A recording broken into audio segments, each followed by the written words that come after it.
Hello friends, this is Shweta Singh. Welcome to my channel.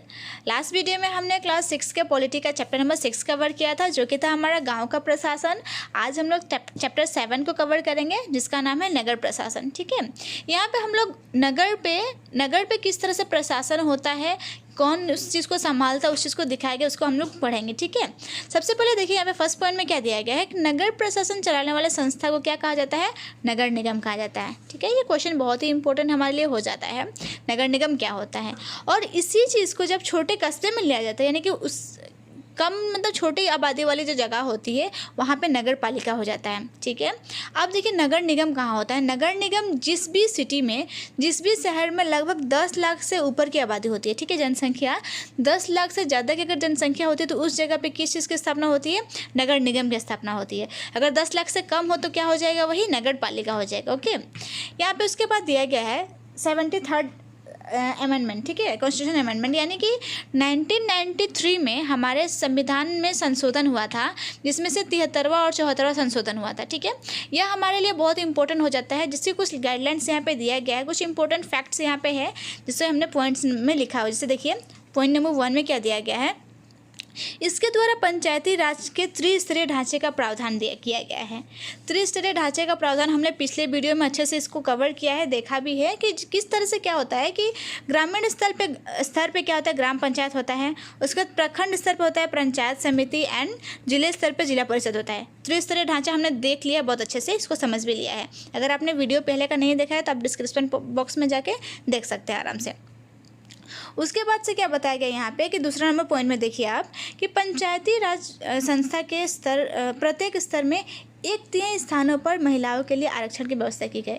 यानी कि इसके पहले किसी भी पंचायत सिस्टम में, पंचायत व्यवस्था में कहीं पर भी महिलाओं का आरक्षण नहीं होता था, लेकिन यह 73rd अमेंडमेंट के बाद महिलाओं के लिए भी रिजर्वेशन होने लगा। ठीक है, पॉइंट नंबर 3 देखिए क्या दिया गया यहाँ पे। इसमें इनके कार्यकाल कितने साल के लिए होते हैं? 5 सालों के लिए इनका कार्यकाल निर्धारित हो जाता है। यानी कि जो कोई भी पंचायत सिस्टम अगर कोई चुनावित होता है तो उसे 5 साल तक अपने कार्यभार को संभालना पड़ता है। नेक्स्ट में देखिए यहाँ पे क्या दिया गया है, 74th अमेंडमेंट के बारे में दिया कि इसमें क्या महत्वपूर्ण बातें थी। तो इसमें जब हम लोग देखते हैं तो क्या है, देखिए इसका फर्स्ट पॉइंट क्या दिया गया है कि नगर पालिकाओं में महिलाओं के लिए 1/3 भाग क्या होगा? आरक्षण किया जाएगा। ठीक है, वहाँ पे हम लोग जब इसके पहले देखते 73 में कि वहाँ पे क्या बोला गया था? पंचायती व्यवस्था में किया जाएगा, लेकिन यहाँ पे बताया गया कि नगर पालिका में, ठीक है, नगर पालिका में 1/3 रहेगा महिलाओं के लिए रिजर्वेशन, उनके लिए आरक्षण किया जाएगा। और सेकंड पॉइंट में क्या बोला गया यहाँ पे? नगर पालिकाओं में अनुसूचित जाति और जनजाति, यानी कि SCs और STs कास्ट वालों के लिए भी आरक्षण की व्यवस्था की जाएगी। साथ ही क्या बोला गया है कि इनके अगर किसी प्रकार का विघटन होता है, उस स्थिति में जब कार्यकाल 5 साल का जो होता है कार्यकाल, उसके बाद से फिर से पुनः 6 माह के अंदर चुनाव किया जाएगा। यानी कि अगर अपने कार्यकाल के समय किसी की मतलब कोई भी विघटन हो जाता है, कोई दुर्घटना या फिर कुछ भी हो जाता है, तो उस समय पे 6 माह के अंदर क्या हो जाना चाहिए? दोबारा से चुनाव हो जाना चाहिए। ठीक है, नेक्स्ट पॉइंट में देखिए यहाँ पे क्या बोला गया है कि पंचायत समिति की मदद से जिला परिषद सभी पंचायतों में आवंटित राशि के वितरण की व्यवस्था करता है।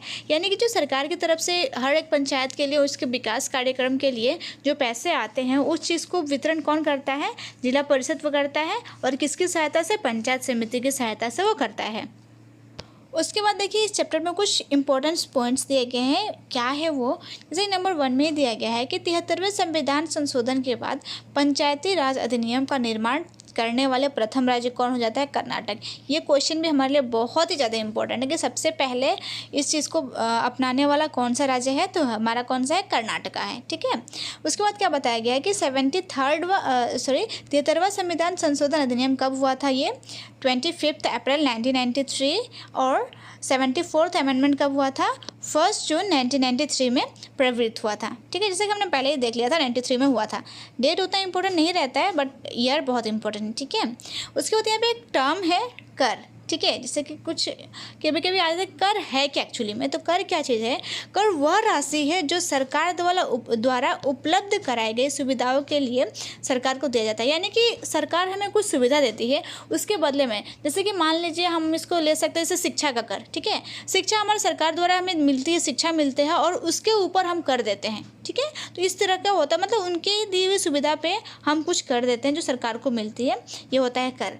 उसके बाद नेक्स्ट पॉइंट में दिया गया है, देखिए क्या चीज़ कि 1994 में सूरत शहर में एक भयंकर प्लेग फैला हुआ था, ठीक है। एक बीमारी की तरह था जो कि एक संक्रामक बीमारी है जो हवा से के जरिए फैलता है, ठीक है। कई सारे एग्जाम्स में ये भी आ चुका है।